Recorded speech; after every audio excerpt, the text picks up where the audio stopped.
on va laisser l'apôtre Jean, par ses écrits, nous parler, puisque vous savez que l'apôtre Jean a écrit plusieurs lettres dans la parole de Dieu. Il a écrit l'évangile de Jean, on va lire un passage dans l'évangile de Jean. Il a écrit les épîtres de Jean, on va lire un passage dans une de ses épîtres. Et il a écrit aussi l'Apocalypse, et on va lire aussi un passage dans l'Apocalypse. Mais on veut aussi réaliser qu'au travers des écrits de Jean, c'est la parole de Dieu. Et c'est Dieu qui va nous parler au travers de ses écrits. Et on veut vraiment laisser le Seigneur nous enseigner, nous instruire par ces écrits que Dieu a inspiré à l'apôtre Jean. Ce n'est pas un homme simplement qui a écrit, mais c'était un homme inspiré du Saint-Esprit. Et ce livre, quand on l'ouvre, ce n'est pas un livre comme un autre, mais c'est Dieu qui parle à nos cœurs et c'est Dieu qui nous enseigne. Alors on va lire premièrement dans l'évangile de Jean au chapitre 4.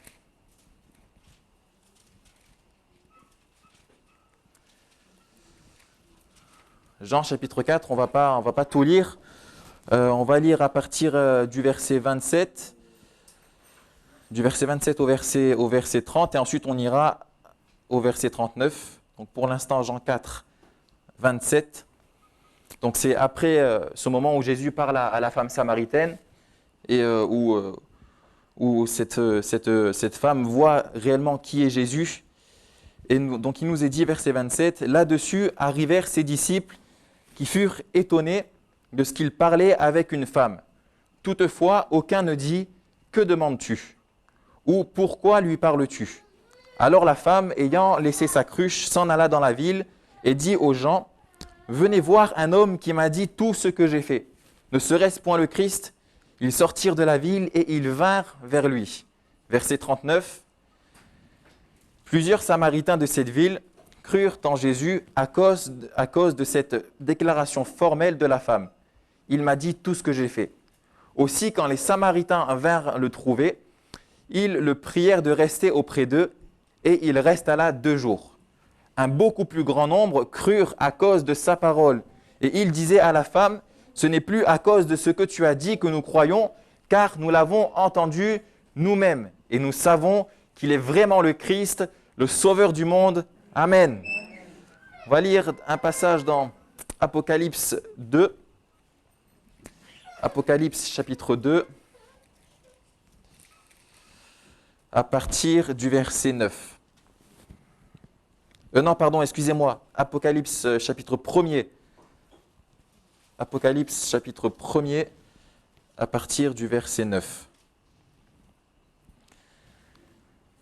Moi, Jean, votre frère, et qui est part avec vous à la tribulation et au royaume, et à la persévérance en Jésus-Christ, j'étais dans l'île appelée Patmos, à cause de la parole de Dieu et du témoignage de Jésus.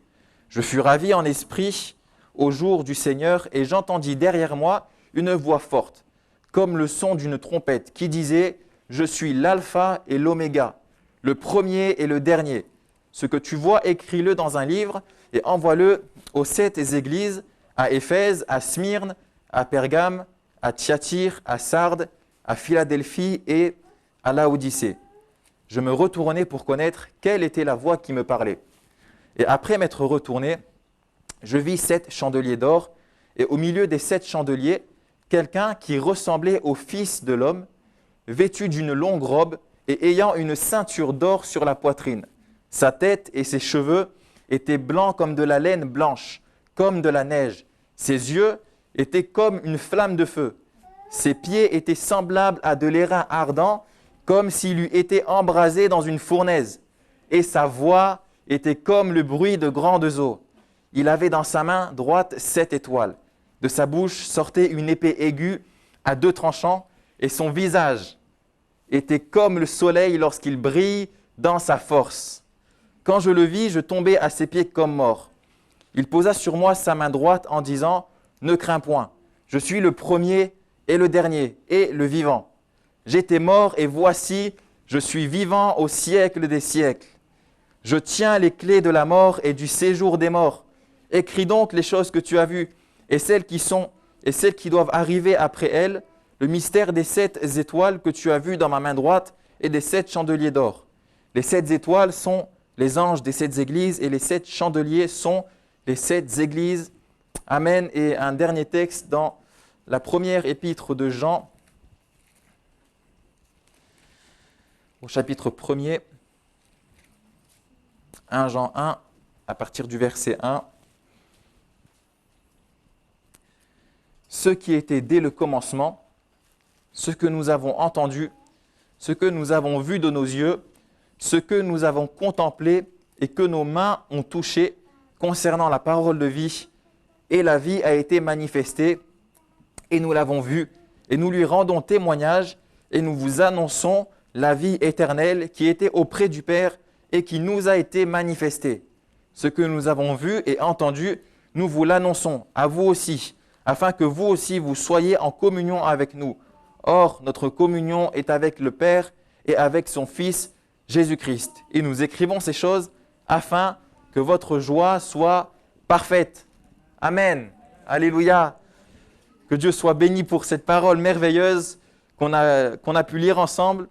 Et j'aimerais ce matin parler du sujet suivant, de la révélation de Christ. Puisqu'on a lu, notamment dans l'évangile de Jean et dans le livre de l'Apocalypse, la révélation de Christ que Dieu accorde aux hommes. Et j'aimerais premièrement m'arrêter sur la révélation de Christ au monde. Puisqu'on a lu dans l'évangile de Jean, chapitre 4, ce passage que vous connaissez bien, ce moment où cette femme samaritaine va avoir un dialogue avec Jésus. Jésus va s'arrêter, il va lui parler. Et donc, cette femme, suite à cette rencontre, elle va être touchée, frappée par les paroles du Seigneur. Et elle va voir les gens de son village, de sa ville. Et elle va lui dire, ne serait-ce pas le Christ? Et ces gens, interpellés par cette parole, ils vont d'eux-mêmes voir Jésus. Et ils vont même passer 2 jours avec Jésus. Et à la fin de ces 2 jours, ils en arrivent à cette conclusion. Nous l'avons entendu nous-mêmes et nous savons qu'il est vraiment le Christ, le sauveur du monde. Ils en sont arrivés à cette conclusion. Jésus est vraiment le Christ, le sauveur du monde. Et nous, en tant que chrétiens, nous savons qui est Jésus. Nous savons que Jésus n'est pas un homme comme un autre, mais nous savons que Jésus est vraiment le Christ. On sait que Jésus a été envoyé par Dieu. Nous savons que Jésus est le Fils bien-aimé de Dieu par lequel l'humanité entière peut être sauvée parce qu'il n'y a aucun autre chemin si ce n'est Jésus-Christ. Et l'Église proclame le nom de Jésus haut et fort parce qu'il n'y a aucun autre nom qui a été donné sous le ciel par lequel nous pouvons être sauvés. Jésus est le Christ et le sauveur du monde. Alléluia. Tous, partout dans le monde, peu importe qui on est, l'âge qu'on a, on peut tous croire dans ce Seigneur et dans ce Sauveur pour recevoir le salut. Et je ne vais pas entrer dans les détails, dans tous les détails du moins des relations que les Samaritains, du pourquoi les Samaritains et les Juifs étaient en désaccord, mais juste brièvement vous dire que pour que vous puissiez comprendre, les Samaritains c'était un peuple à la base qui était des Juifs et par diverses circonstances, ces Juifs-là ont été amenés à se mêler à la nation assyrienne, au peuple assyrien, avec toutes ses coutumes, tous ses cultes. Et donc, les Samaritains qui, à la base, étaient des Juifs, ont épousé les coutumes et les cultes, toutes les idoles là, du peuple assyrien. Et donc, ils en sont venus à se mêler, en fait, à ce peuple-là et à adopter ces coutumes-là et à adorer d'autres dieux. Et donc, c'est ce qui fait que entre les purs Juifs et les Samaritains, il y avait vraiment un blocage, parce que les purs Juifs voyaient les Samaritains comme des païens presque, comme des infidèles, des personnes qui étaient vraiment corrompues et souillées. Et les Juifs ne pouvaient pas avoir de relation avec les Samaritains, et donc les Samaritains ne pouvaient pas en avoir non plus avec des Juifs. Et d'ailleurs, c'est pour ça qu'il nous est dit au chapitre 4, verset 9, les Juifs, à la fin de ce verset, les Juifs, en effet, n'ont pas de relation avec les Samaritains. Et donc, c'est vrai que les Samaritains s'étaient mêlés à cette nation-là, et donc, à cause de cela, les Juifs n'avaient pas de relation. Mais heureusement que le Seigneur, lui, il n'a pas eu cette même pensée, cette même mentalité que les purs Juifs pouvaient avoir, parce que Jésus, on le sait, était un pur Juif. Mais bien sûr, il n'était pas qu'un pur Juif. Au-delà d'être un pur Juif, il était d'abord et surtout le Fils de Dieu, et il avait une pensée qui était élevée. Il avait des sentiments qui étaient élevés. Il n'était pas comme ces autres Juifs qui méprisaient les païens, les Samaritains. Il n'était pas comme les autres Juifs qui rejetaient les Samaritains. Mais lui, quand on regarde, en fait, c'est merveilleux tout ce que le Seigneur a pu faire dans ce passage, puisque Jésus a fait beaucoup de choses. Déjà, il est passé par le territoire de la Samarie. Il s'est arrêté sur ce territoire-là.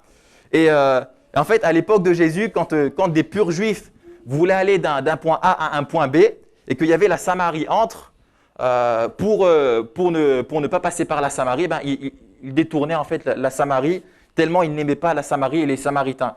Alors qu'ils auraient pu gagner du temps, ça aurait pu être un raccourci, mais ils n'aimaient tellement pas les Samaritains qu'ils ne voulaient pas les voir sous aucun prétexte. Donc ils contournaient la Samarie.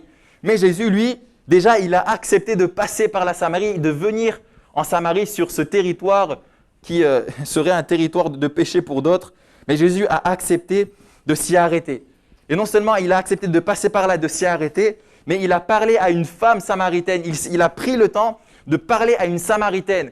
Et moi, quand je pense à tout ça, j'essaie de me mettre à la place des purs juifs de l'époque. Ils devaient se dire, mais s'ils en avaient eu connaissance, mais qu'est-ce que Jésus est en train de faire? Lui, en tant que pur juif, il est de notre race. Il va se mêler aux Samaritains, mais qu'est-ce qu'il est en train de faire? Il est en train de nous déshonorer. Mais Jésus n'a pas regardé à ça. Lui, il a regardé au cœur de cette femme qui avait besoin de le recevoir, qui avait besoin d'être sauvée. Et il a pris le temps de lui parler. Et j'aimerais peut-être dire à quelqu'un, peut-être que toi, tu te sens méprisé par les autres. Peut-être que tu te sens rejeté par les autres. Peut-être que c'est, entre guillemets, justifié. Peut-être que tu as une vie qui n'est pas honorable. Mais j'aimerais te dire que si tu es dans ce cas-là, si tu viens au Seigneur, il n'est pas celui qui va te rejeter.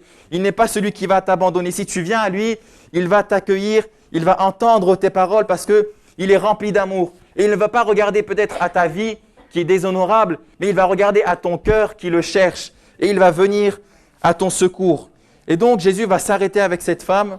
Et ensuite, il nous est dit que d'autres Samaritains sont venus. Ils se sont entretenus avec Jésus et ils ont même demandé à Jésus de rester auprès d'eux. Et Jésus est resté là 2 jours. Donc non seulement Jésus est passé par la Samarie, il a pris le temps de parler à une femme, mais ensuite il a parlé à tout un groupe de Samaritains et tout ça pendant 2 jours. Donc ça devait vraiment être quelque chose d'hallucinant pour l'époque, pour les Juifs de l'époque. Jésus qui a fait toutes ces choses-là. Et on voit que Jésus n'est pas comme les autres. Il n'a pas les mêmes pensées. Il n'a pas les mêmes sentiments. Lui, ce qu'il veut, c'est aimer. Ce qu'il veut, c'est relever. Ce qu'il veut, c'est secourir. Il n'est pas venu pour juger. Pourtant, s'il y en a bien un qui aurait pu le faire, c'était bien lui. Les autres Juifs se permettaient de juger. Mais finalement, il n'était pas meilleur que les Samaritains. Et nous ne sommes pas meilleurs que les autres. Personne n'est meilleur qu'un autre. Nous sommes tous des pécheurs. Mais Jésus, lui qui est saint, il est venu pour nous donner cette nature pour que nous puissions être semblables à lui. Alors, si quelqu'un peut-être le cherche, si quelqu'un désire rencontrer Jésus, j'aimerais t'encourager en te disant, vas-y, adresse-toi à Jésus et tu le rencontreras. Je me suis posé une question quand même. On sait que Jésus est resté pendant 2 jours avec tout ce groupe-là de Samaritains et qu'à la fin, ils en sont arrivés à cette conclusion, il est vraiment le Christ, le Sauveur du monde. Et je me suis dit, mais qu'est-ce qu'il a pu bien se dire, qu'est-ce qu'il a pu bien se faire durant ces 2 jours pour qu'ils en arrivent à une telle conclusion? La Bible ne nous en dit pas plus sur ces 2 jours-là, mais certainement que Jésus les a fortifiés. En tout cas, il nous est dit qu'un beaucoup plus grand nombre crurent à cause de sa parole. Donc, Jésus a annoncé la parole de Dieu et donc les gens ont été touchés par la présence du Seigneur Jésus. Ils ont été touchés par la parole de Dieu. Et c'est ça qui a fait qu'ils ont été convaincus dans leur cœur que Jésus était vraiment le Christ. Et là encore, en tant que chrétien, ça nous montre que la parole de Dieu, elle est vivante, elle est efficace et on n'a besoin de rien d'autre. Si on annonce la parole, si on témoigne simplement, alors le Saint-Esprit fera le reste et les cœurs seront convaincus. Mais voilà, toujours est-il qu'à la fin de ces 2 jours, ils en sont arrivés à cette conclusion-là. On ne sait pas ce qu'il s'est passé à ce moment-là, on ne sait pas ce que Jésus a dit exactement, on ne sait pas ce que Jésus a peut-être fait. Mais en tout cas, le résultat était bien réel et ils ont été convaincus, ils ont reçu le Seigneur. Et c'est vrai que moi, personnellement, je ne vous connais pas tous. Je ne sais pas ce que le Seigneur a pu faire dans votre vie, à vous qui êtes chrétiens. Je ne sais pas quelles sont les expériences qui ont pu vous amener au Seigneur.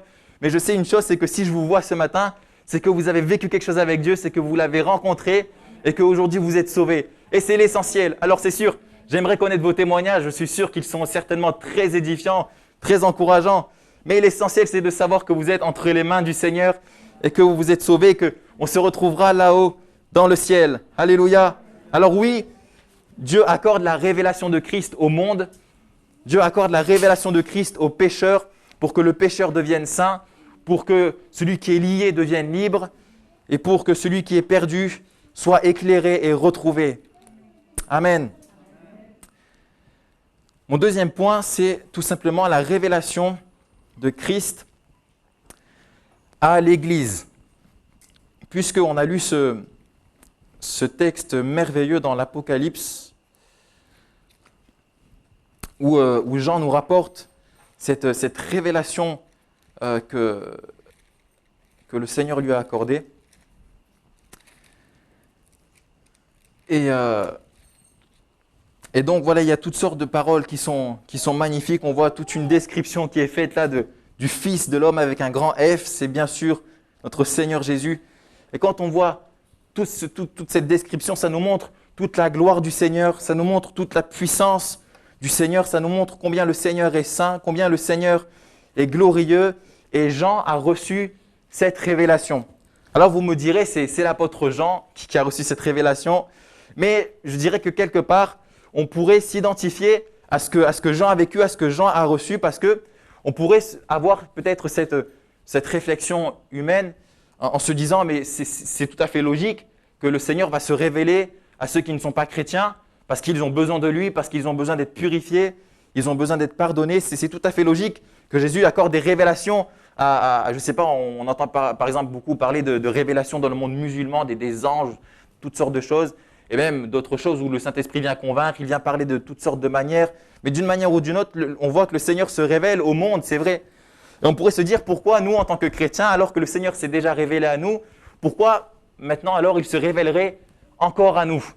Mais on voit ici que Jean, en tant que chrétien, le Seigneur lui a accordé encore une révélation. Alors qu'il avait rencontré Jésus pour la première fois, qu'il avait obéi à l'appel du Seigneur, on voit ici maintenant, des années plus tard, le Seigneur qui se révèle à nouveau à lui.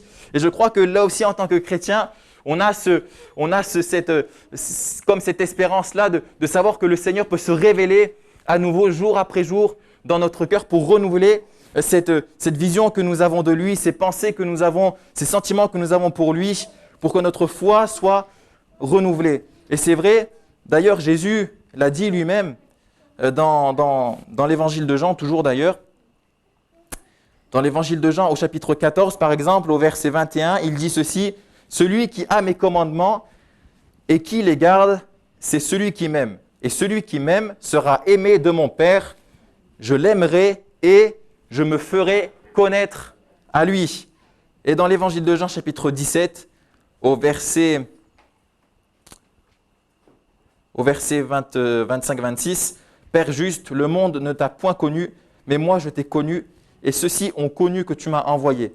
Je leur ai fait connaître ton nom et je le leur ferai connaître, afin que l'amour dont tu m'as aimé soit en eux et que je sois en eux. » Alors c'est vrai, un jour le Seigneur s'est révélé à nos cœurs et c'est pourquoi nous lui avons donné notre vie. On a réalisé pleinement son amour, sa puissance et on s'est donné à lui. Mais encore aujourd'hui, à nous qui sommes chrétiens, enfants de Dieu, le Seigneur peut encore se révéler à nous. Il peut encore ouvrir nos yeux sur son amour parce que c'est vrai que parfois, malheureusement, avec le temps, il peut y avoir une certaine lassitude, une certaine fatigue même spirituelle. Et donc, on a besoin d'être profondément renouvelé par le Seigneur. Et je me souviens, alors que je vous parle de ce que j'ai vécu il y a 2 ans, c'est pas que j'avais vécu une grande épreuve ou quoi que ce soit, mais je sentais que spirituellement, j'avais vraiment besoin que le Seigneur me renouvelle. Et donc voilà, je gardais ma communion avec le Seigneur, mais je sentais qu'il fallait vraiment une action du Saint-Esprit dans ma vie. Et donc un jour je me couche et dans la nuit je sais pas, je fais comme un rêve, un songe, mais j'entends un prédicateur qui dit ceci, n'oublie pas une chose, Christ est mort pour tes péchés. Et peu importe ce que tu vis, peu importe ce que tu vivras, Christ est mort pour tes péchés. Et je me suis levé ensuite le matin avec cette pensée dans mon cœur qui résonnait, qui était profonde, et ça m'a renouvelé. Je me suis levé avec une foi renouvelée, avec un amour pour Dieu renouvelé. Et vraiment, le Seigneur a répondu à ma prière parce qu'il fallait vraiment une action de Dieu en fait. Et le Seigneur a renouvelé mon cœur par cette révélation qu'il m'a accordée. Et je sais que le Seigneur est capable encore aujourd'hui de parler à ses enfants de toutes sortes de manières. Je ne connais pas vos besoins, je ne sais pas de quoi, qu'est-ce que le Seigneur pourrait faire pour vous, mais je sais qu'il est capable de le faire. Si seulement vous espérez en lui, il le fera, il vous abreuvera, il vous rassasiera. Alléluia. Et donc ici, on voit avec l'apôtre Jean, en ce qui concerne cette révélation, quand on voit tout ce qu'il nous dit, on voit, c'est vrai, la puissance de Dieu, sa sainteté, puisque quand on lit, c'est vraiment magnifique. Il est question de Jésus là qui a une ceinture d'or, sa tête et ses cheveux qui sont blancs comme de la laine blanche, comme de la neige, ses yeux comme une flamme de feu, ses pieds étaient semblables à de l'airain ardent, comme s'il eût été embrasé dans une fournaise, et sa voix comme le bruit de grandes eaux. Il avait dans sa main droite 7 étoiles. De sa bouche sortait une épée aiguë à 2 tranchants. Et son visage, et je crois que c'est peut-être ça que je préfère personnellement, son visage était comme le soleil lorsqu'il brille dans sa force. Alléluia.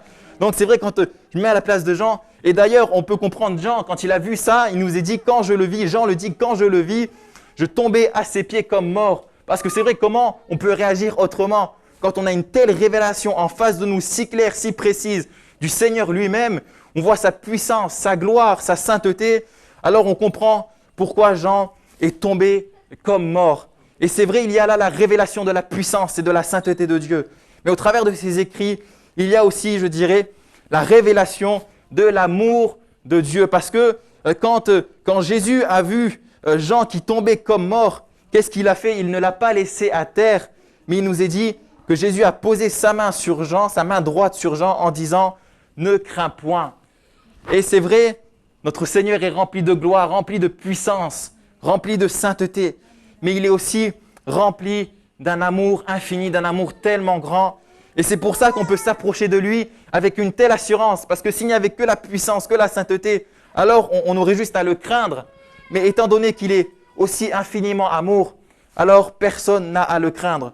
Que tu sois converti, que tu sois enfant de Dieu, tu n'as pas à craindre le Seigneur, mais nous pouvons tous nous approcher de lui parce qu'il est rempli d'un amour infini.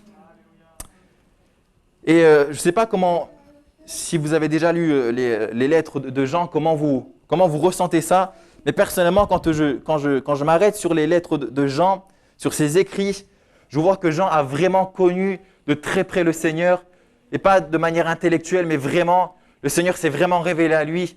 Et on le voit vraiment par ses écrits, parce que quand on voit les écrits de Jean, il y a autant la grâce de Dieu qui est manifestée que la vérité de Dieu. Autant il parle parfois, même sèchement, il est tranchant, mais autant juste après, il va parler avec un amour tellement grand, avec tellement de douceur. Et c'est vrai que Jean était vraiment à l'image du Seigneur, parce que Jésus lui-même était rempli de grâce et de vérité. Et quand je lis les paroles de Jean, on voit vraiment finalement que c'est les paroles du Seigneur lui-même, parce qu'il parlait avec grâce, mais il n'oubliait jamais la vérité. Parce que si on parle seulement avec grâce et qu'on omet la vérité, ça va créer un déséquilibre et on va devenir laxiste sous couvert de l'amour de Dieu. Mais de l'autre côté, si on parle que de la vérité et qu'on est tranchant, mais sans parler de l'amour de Dieu, alors on va être légaliste et les gens ne vont pas se sentir aimés. Et Jean était amour et vérité comme le Seigneur l'était lui-même. Et je pense que c'est à ça aussi que nous-mêmes, nous devons tendre en tant que chrétiens, que le Seigneur puisse, nous-mêmes en tant qu'enfants de Dieu, nous façonner, nous transformer pour que nous soyons semblables à lui. Parce que je crois que c'est aussi une des raisons qui fait que le Seigneur veut se révéler à nous et se faire connaître encore à nous, parce qu'il sait qu'on a besoin encore d'être transformés et d'être façonnés à son image. Et c'est d'ailleurs pour ça qu'on a lu ce passage où l'apôtre Jean nous dit qu'il a vu de ses yeux, qu'il a contemplé et que nos mains ont touché. Ça montre que le Seigneur est tout proche, il est près de chacun d'entre nous, tellement proche qu'on peut le voir, qu'on peut le toucher, il peut se révéler à nous. Et même, encore une fois, je le redis, au monde, puisque les Samaritains ont dit d'eux-mêmes, nous l'avons entendu nous-mêmes. Ce n'est plus à cause de ce que tu as dit, mais parce que nous l'avons entendu nous-mêmes. Et c'est quelque chose d'extraordinaire, de se dire qu'il y a un Dieu dans le ciel qui a tout créé, un Dieu qui est tellement grand de se dire qu'il nous rend capables de pouvoir l'entendre, d'être aussi proche de lui, d'être dans une communion si profonde et même intense avec lui, parce que sa présence est merveilleuse. Et c'est une grâce que le Seigneur nous fait de pouvoir entrer dans sa présence jour après jour, semaine après semaine, mois après mois, année après année, et jusqu'à ce qu'il revienne ou jusqu'à ce qu'il nous reprenne, et que nous puissions toujours rester attachés à lui et regarder à lui constamment, parce que le Seigneur est fidèle. Alors je voulais vous encourager en vous parlant de cela, de la révélation, parce que je pense qu'on en a vraiment besoin, que le Seigneur puisse renouveler nos cœurs respectivement, que le Seigneur puisse renouveler l'Église et accorder de nouvelles révélations. Et bien sûr, ça ne va pas faire de nous il faut rester quand même équilibré. Il ne faut pas qu'on vive sur des révélations. Attention, on ne vit pas sur des révélations, on vit sur la base de la parole de Dieu. Mais ce que je dis, c'est qu'il est possible de temps en temps que le Seigneur accorde des révélations particulières. Il peut le faire, notamment bien sûr au travers de sa parole. Et personnellement, combien de fois le Seigneur m'a parlé par sa parole. Et je crois que le Seigneur aime parler par sa parole. Et je crois que le Seigneur veut se révéler aussi par sa parole. C'est à nous de pouvoir ouvrir cette parole avec un cœur ouvert et le Seigneur le fera. Mais c'est vrai que le Seigneur aussi peut se révéler à nous par un frère, par une sœur, par l'Église. Il peut se révéler par le Saint-Esprit. Il peut se révéler de toutes sortes de manières. Soyons seulement à l'écoute, tendons l'oreille et alors on entendra cette voix si douce, mais en même temps si forte, parce que sa voix est comme un bruit de grandes eaux. Cette voix qui est puissante, pénétrante, qui peut bouleverser un cœur, qui peut changer un cœur. Vous imaginez quand le Seigneur parle, ça amène à des gens à se convertir, à changer de vie. Comment expliquer cela si ce n'est la puissance de la parole de Dieu? Changer de vie totalement, passer de la mort à la vie et des ténèbres à la lumière. Et nous avons accès à ce Dieu si glorieux, ce Dieu si puissant. Alors je dirais, entrons dans sa présence sans modération. S'il y a bien une chose qu'on doit faire sans modération, c'est entrer dans sa présence, être constamment en prière, être constamment en communion avec lui. Alors on ne va pas s'enfermer 24 heures sur 24, mais notre cœur peut être 24 heures sur 24 attaché à lui et en communion avec lui. Alléluia, on peut vraiment bénéficier de cette communion. Donc voilà, que le Seigneur soit béni. On peut prendre ensemble un temps de prière. On peut baisser nos têtes s'il vous plaît. Alléluia. Alléluia, Seigneur, je te remercie pour ta parole. Merci, Seigneur, parce que tu es celui qui parle. Merci, Seigneur, parce que tu es celui qui est vivant et tu es vivant au siècle des siècles. Tu vis à jamais, Seigneur. Ton trône est éternel. Nous pouvons nous approcher de toi, Seigneur, et nous te bénissons pour cela. Merci pour cet accès, Jésus, que tu nous as ouvert, cette libre entrée. Merci parce que nous pouvons y entrer pleinement. Et je te prie, Seigneur, pour que ce matin, nous puissions vivre quelque chose avec toi. Merci parce que tu nous as déjà bénis dans ta présence. Mais je veux te prier peut-être pour ceux et celles qui se sentent fatigués, que ce soit spirituellement, physiquement, Seigneur. Je te prie, Seigneur Jésus, de te révéler encore et de renouveler les cœurs, Seigneur. Je te prie, Seigneur, de manifester une grâce particulière pour tes enfants, que tu aimes tant, Seigneur, pour tes enfants, pour qui tu as donné ta vie, pour qui tu es monté sur cette croix, Seigneur. Tu as déjà tout donné sur la croix. Tu as déjà tout donné par ta mort sur cette croix, Seigneur. Alors pourquoi ne te révélerais-tu pas encore à nous aujourd'hui? Pourquoi, Seigneur, ne te révélerais-tu pas encore à tes enfants? Oh, merci, Seigneur, parce que tu nous as tellement enrichis, Seigneur. Et je te prie, tout mon cœur, de bénir celui ou celle qui en a besoin, d'encourager celui qui est dans la difficulté, celle qui est dans la difficulté, Seigneur. Merci parce que ce lieu est un lieu de bénédiction, parce que tu y es, Seigneur. Ce lieu est un lieu de vie parce que tu y es, Seigneur. Oh, béni soit ton nom, Seigneur, parce que tu parles avec vérité, mais avec amour, Seigneur. Tu reprends, Seigneur, mais tu exhortes. Oh, tu relèves, Seigneur Jésus. Oh, béni soit ton nom, Seigneur. Alléluia. Si quelqu'un peut-être a besoin d'être encouragé par le Seigneur, alors je t'encourage simplement à ouvrir ta bouche, à t'adresser au Seigneur très simplement, à lui faire part de ta peine, à lui faire part de tes souffrances, quelles qu'elles soient. Parce que je suis certain que peu importe les souffrances que tu traverses, le Seigneur est capable de t'apaiser, il est capable de t'aider, il est capable de te secourir. Si tu as besoin d'être renouvelé dans ta vie de prière, si tu as besoin d'être renouvelé dans ta communion avec Dieu, alors ouvre ton cœur, parle-lui, et lui-même te parlera, Et par sa parole, il te fera tellement de bien, il te rafraîchira, il t'accordera des temps nouveaux, des temps de grâce, ces temps que tu as connus auparavant. Il veut te les accorder, même bien plus. Alors approche-toi de tout ton cœur, de ton Seigneur, qui est fidèle. Et lui, il ne t'a pas abandonné. Si toi, peut-être, tu as été infidèle, lui, il ne t'abandonne pas parce qu'il ne peut se renier lui-même. Alors approche-toi de lui. Dans ton péché, dans ton infidélité, approche-toi de lui. Regarde à son amour pour toi. Regarde à lui. Et il viendra te secourir. Alléluia. Take my soul and sing His praise aloud, sing His praise aloud. Oh, wake my soul and sing His praise aloud.